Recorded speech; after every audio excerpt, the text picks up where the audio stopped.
A very good afternoon to you and welcome to iRadio 1 o'clock news bulletin. First, here are the headlines.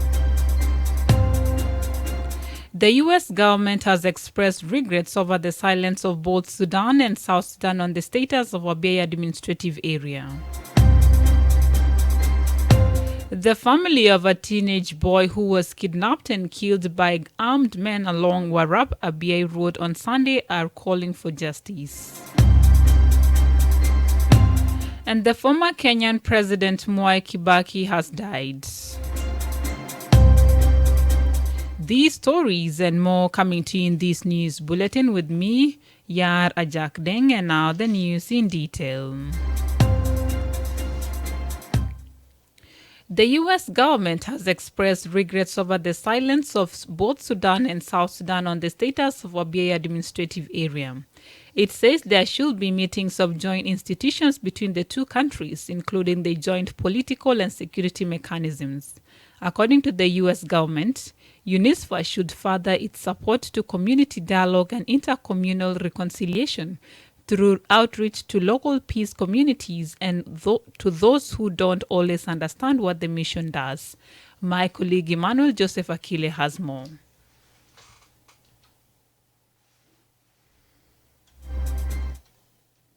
Despite the presence of the UN peacekeeping mission UNISFA in the area.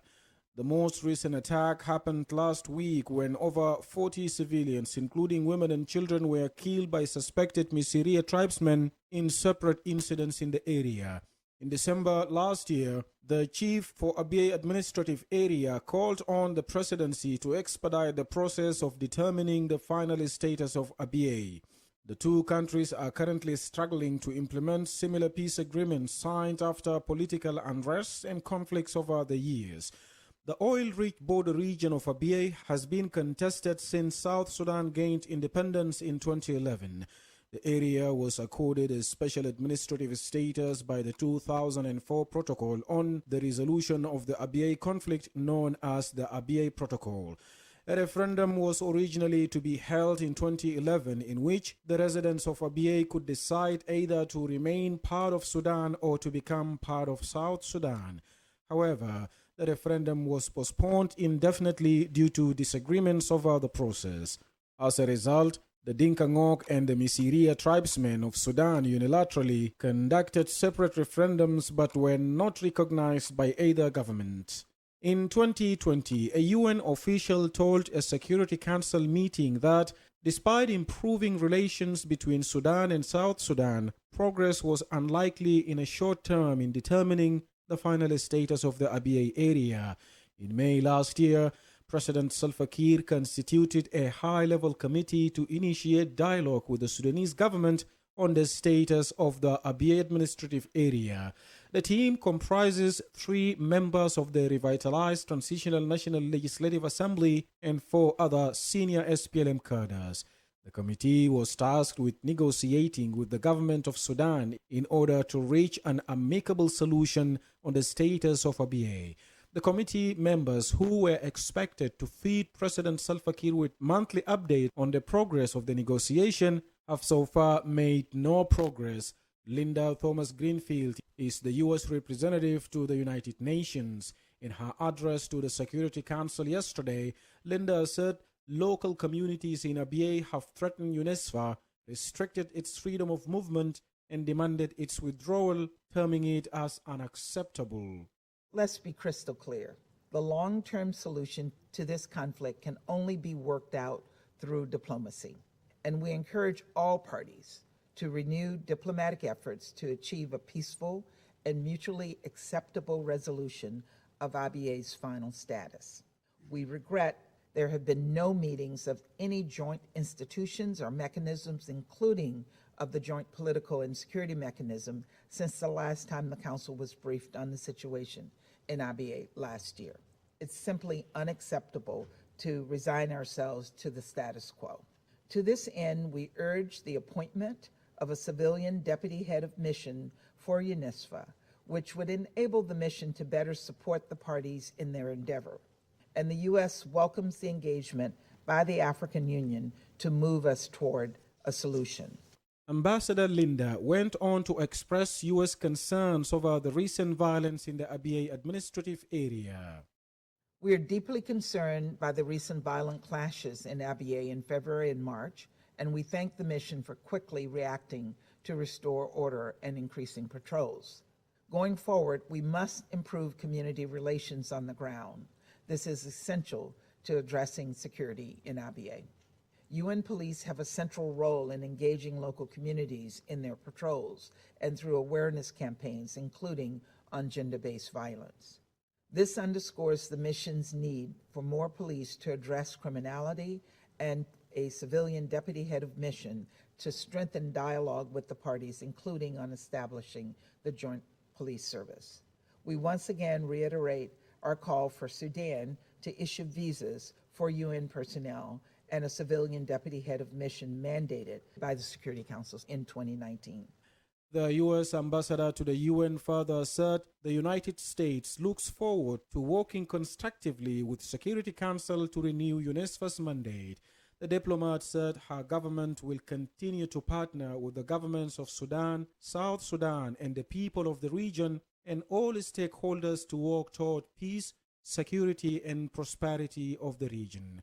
Reporting for iRadio News, Emmanuel Joseph Akile. Thank you for that comprehensive report. The family of a teenage boy who was kidnapped and killed by armed men along Warrap Abyei Road on Sunday are calling for justice. 14-year-old Deng Kual Duper was reportedly killed by kidnappers after £200,000 ransom was paid for his release. According to his father, Kual Duper Malok, Deng was traveling to Abyei from Warrap when they fell into an ambush last week. Malok said the unidentified armed men then abducted his son and other boys, including their driver, at Madao area along the border between Warrap and Abyei. The captors reportedly phoned his mother on Sunday and demanded for a ransom in order to free him. Kual said he paid the money, but his son got killed. According to him, the boy's body was discovered on Monday by the military in the area after they reported the case. Kual Duper Malok said he wants nothing else but justice for his deceased son.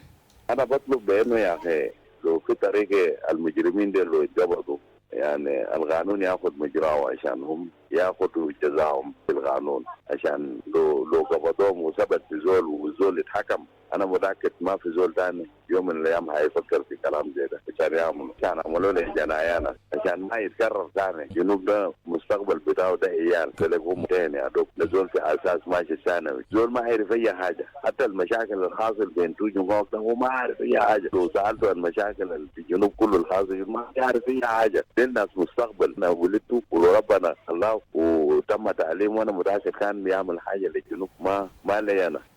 In recent years, iRadio reported several incidents of kidnapping in the country. The latest incident is the third case since 2020 when some armed men demanded 9 million South Sudanese pounds after killing 2 traders and kidnapping others along the Juba-Nimli highway. In December 2019, a soldier and 2 civilians who were allegedly kidnapped by Congolese army in Budwe State after their family paid a ransom of $1,600. The former Kenyan President Mwai Kibaki has died. This was announced by President Uhuru Kenyatta via televised address this morning. Mr. Kibaki was Kenya's third president since the country's independence in 1963 from British colonial rule. He was in office from 2002 to 2012. President Uhuru Kenyatta says the country will be in national mourning until sunset on the day former President Mwai Kibaki will be buried. Mr. Kenyatta says the former president, who died at the age of 90, will be accorded a state funeral. He was speaking on Kenya's national broadcaster. As we mourn the passing of an icon, we can rejoice in the lifelong companionship he enjoyed with his now departed wife, Her Excellency Mama Lucy Kibaki, and his extended family. Today, our sincere sympathy to his children, Judy Wanjiko, Jimmy Kibaki, David Kagi, and Tony Githinji, and to their families, and for all who mourn the passing of this great leader. As the late former president served Kenya, Africa, and the world, he also remained a deeply devoted family man, an avid golfer, and an earnest friend to many. To them we say that while Emilio Mwai Kibaki is no longer with us in body, his spirit, legacy, values, and ideals live on in each one of us and in the limitless ways that he made Kenya immeasurable. President Uhuru Kenyatta says all flags in Kenyan diplomatic missions have been ordered to fly half-mast. You are listening to iRadio 1 o'clock news bulletin. A faith-based non-profit organization in Western Equatoria has initiated a monthly program to provide ready-made food to impaired and neglected elderly persons in Yambio town. The Compassionate and Humanity Organization of the Catholic Diocese of Tumra Yambio said it is targeting those who are the most vulnerable and not attended to by their family members. Last week, the organization reached out to nearly 100 of elderly people from disadvantaged families. Banzenze Simon is the admin and finance at Compassionate and Humanity Organization in Yambio. They are always used to eating vegetables and other local foods. So we cannot also again cook gadia or any other vegetable take to them. What we do is contribute, then we buy this, we prepare some okra so that it can be well boiled, so that there are some who are toothless, they can also eat without any problem.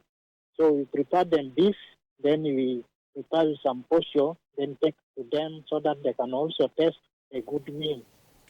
The organization members also mobilize and contribute other non-food items such as shelters, blankets, and clothes. A former UN Special Rapporteur on IDPs is urging the unity government to table before the National Parliament the drafted bill on the internally displaced persons. Between 2018 and 2019, Professor Chaloka Beyani supported the government to draft a bill on internal displaced persons in South Sudan. The bill states the government's approach on the protection of internal displaced persons across the country. It also provides for a society approach to durable solution and provision of framework on protection and assistance for IDPs within South Sudan. My colleague Okoti Manuel reports. For the last 2 days, the UN Refugee Agency, UNHCR, engaged the lawmakers on the advantages of domestication of the Kampala Convention, the African Union Convention for the Protection and Assistance of Internally Displaced Persons in Africa, dubbed as the Kampala Convention, calls on the member states to refrain from, prohibit and prevent arbitrary displacement of populations. It also discourages political, social, cultural, and economic exclusion and marginalization that are likely to cause displacement of population or persons by virtue of their social identity, religion, or political opinion. This week, lawmakers discussed issues related to the Convention on Statelessness and the South Sudan Durable Solutions Strategy for Displacement. During the deliberation, the visiting former UN Special Rapporteur on IDPs and member of UN High-Level Mission to Libya praised effort by South Sudan authorities in restoring peace in the country. However, Professor Chaloka Beyani urged the unity government to pass the IDPs bill to ensure full protections of the displaced persons. Tremendous efforts have been made, to build peace, consolidate peace within South Sudan through the revitalized peace agreement, the reconstitution of the government, the transition of parliament itself. And so it's important to consolidate on that and for the government to move the bill forward, to parliament. For the IDPs who were hugely consulted during the process of making the bill is indeed their tool that helps them to restore their rights, to restore their livelihoods as South Sudanese citizens and to be able to resume those livelihoods again. Meanwhile, the UNHCR Assistant Representative on Protection in South Sudan says having such laws will help the government to have a clear responsibility and coordination mechanism on issues related to IDPs. Alejone Abebe spoke to iRadio in Juba yesterday. We say if you have a law, the right of IDPs becomes clear for government officials. You will have a clear responsibility of the government where citizens can see, okay, the government in its own law says, I will allocate resources. Where are these resources? You will see which ministry has what responsibility. You will see clear coordination mechanism so that there won't be confusion among different ministries and between central government and county level or state level. So as we even struggle to respond to ongoing emergency in South Sudan or any other places, it's very important to have this legislation because it's really also provide long-term solutions, early warning system. For his part, the chairperson of Legislation and Justice Committee at the reconstituted TNLA, Honorable James Mabor, assured the refugee agency of their commitment to enact the law. Well, we see that we are sufficiently advocated by the institutions that are responsible for the IDPs and the refugees. And when their bills come to us in the Assembly, for sure, we'll work to see that they are passed and also budgeted for in their implementation. According to the UN Refugee Agency, South Sudan hosts some 330,000 refugees and asylum seekers, mainly from Sudan. The country also has 2 million internally displaced persons due to conflict, insecurity, and the impact of climate change. The agency adds that over 500,000 South Sudanese refugees have returned to the country since the signing of the revitalized peace agreement in 2018. Reporting for iRadio News, I am Okot Emmanuel. Thank you, Okot, for that report. And finally, before the international news, the South Sudan Football Association has received a donation of 22 million South Sudanese pounds to sponsor its upcoming national leagues.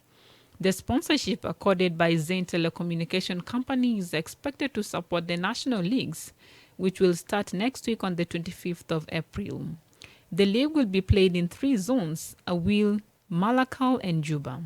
The clubs that play Awil include Zalan FC of Rumbek, Al Ghazal of Wau, Mundria FC of Awil, Al Nihal FC Raja, and Tigar FC Kwajok.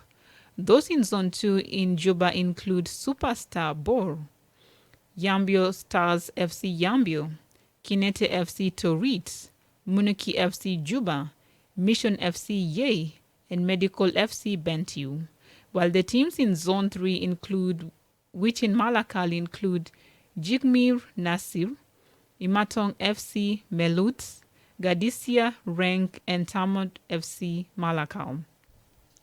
Speaking to iRadio this morning, the spokesperson of the association, Mr. Albino Kwek, said that the money will be used to pay for the referees and organize tournaments, among the other things. Albino Kwek spoke to iRadio this morning. Zain was one of the companies that showed us with interest. They donated some of 22 million, I think an equivalent amount of $US to the National League. The sponsorship will be used for the tournament, for the league, which will start on the 25th and run almost 2-3 weeks for the operation of the games, paying the referees, for doing other things involved in the match in the league. Kwek also revealed that the champions of the leagues will be awarded $25,000 at the end of the league. You are listening to iRadio 1 o'clock news bulletin, and now to the stories making headlines from the region and international scene, brought to you by MTN. My colleague Lugala Mulai joins us. 1, 2, 3. 1 million. 2 million. Yes. It's time to celebrate MTN 2 million. MTN has reached over 2 million customers and still counting. Are you? With over 2 million subscribers, why won't you trust MTN? To enter the draw, get an MTN SIM card today and get free 10 minutes every day for 3 months and 500 MB every month for 3 months. And on top of that, qualify to enter a draw to win 2 million SSP cash. Sabi, What are you waiting for? Buy an MTN SIM card today and get to win 2 million SSP. Yes, when MTN says 2 million SSP, it's 2 million for one lucky Junubian. Second winner gets 200,000 SSP, 10 winners get 20,000 SSP, and others get lots of MTN branded prizes. Join MTN, the biggest family in South Sudan, and enjoy such amazing offers. MTN, everywhere you go. Hello and good afternoon, Yara Jack. Now let's take a look at what is making headlines in the region and the international scene. Somali Foreign Minister Abdissahid Muse Ali says he has survived an assassination attempt involving regional government forces in the northeastern state of Puntland. Mr. Ali tweeted late on Thursday that he had been on holidays in the towns of Galkayo when a regional police commander ordered the local security forces to attack him. He said the attack happened when his family was having iftar, the meal taken after sunset during Ramadan that was hosted by a local traditional leader. Elsewhere, East African heads of states have agreed to deploy a joint military force to Eastern Democratic Republic of Congo to deal with the armed groups operating in that region. At a summit in the Kenyan capital Nairobi on Thursday, the regional leaders resolved that such a force should be mobilized with immediate effect. There are no details yet on the size of the proposed force. All armed groups operating in the Eastern DR Congo should unconditionally participate in a political process to resolve their grievances, a statement from the summit says. And finally, Russian forces are continuing to partially block Kharkiv, the Ukrainian army has said in its daily update on Friday. Russian units were trying to break further south from the city of Izium in Kharkiv province to surround a grouping of Ukrainian troops in Donbas region, it said. Ukraine has also repelled 10 attacks in the Donetsk and Luhansk region on Thursday, the army added. In all the eastern parts of the front, Russian troops intensified attacks in the past 24 hours, particularly in the areas of Zereshny, Rubeshny, Popasnaya, Novotoskovsk, and Marinka, it said. And that is all making headlines in the region, and the stories from the regional and international scene was brought to you by MTN. And back to you, Yar Ajak. Thank you, Lugala, for those international news. And now my colleague Lasuba Memo joins us with the sports news.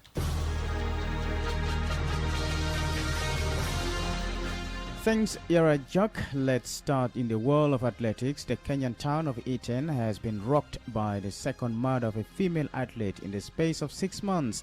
The killing of Damaris Muthi, Mutua 28, that was reported this week, came after two-time World Athletics Championships bronze medalist Agnes Tirop was found stabbed to death last October. Mutua, a mother of one, did not have the profile of Tirop, but her death has again amplified concerns surrounding femicides and the safety of female athletes in the East African country.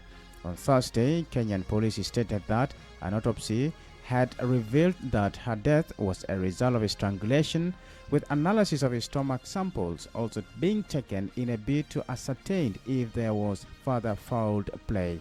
In basketball, the Golden State Warriors won 118 and 113 at the Denver Nuggets to take a 3-0 lead in the first round of the NBA Western Conference playoffs.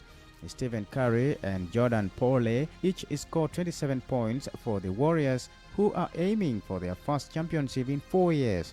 They will seal the series with another win at the Ball Arena on Sunday. Nikola Jokic had 37 points for Denver, who have lost 7 consecutive playoff games dating back to last season. The Dallas Mavericks survived a fight back at the Utah Jazz to win 128-118 in Salt Lake City and take a 2-1 lead in their series.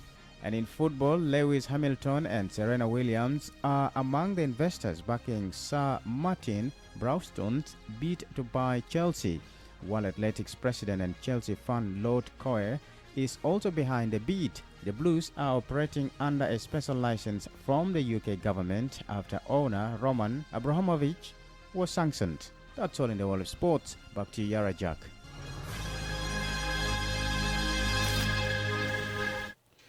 Thank you, Lasuba Memo, for those sports news. And now to end this news bulletin, here is a recap of the main headlines again.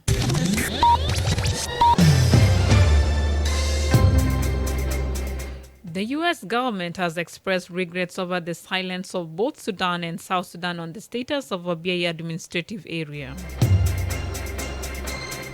The family of a teenage boy who was kidnapped and killed by armed men along Warrap, Abiy Road on Sunday are calling for justice. And the former Kenyan President Mwai Kibaki has died. That's the end of iRadio Afternoon News. You can also get these stories and updates by subscribing to iRadio News Alert on your MTN South Sudan number.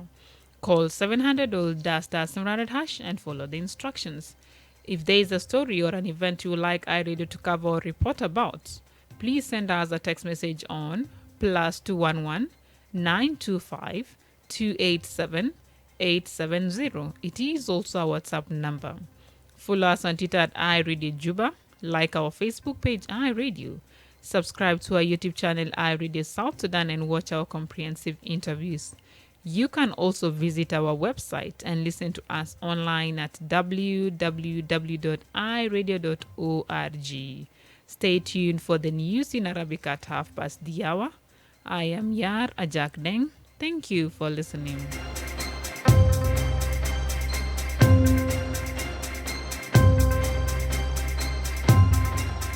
One.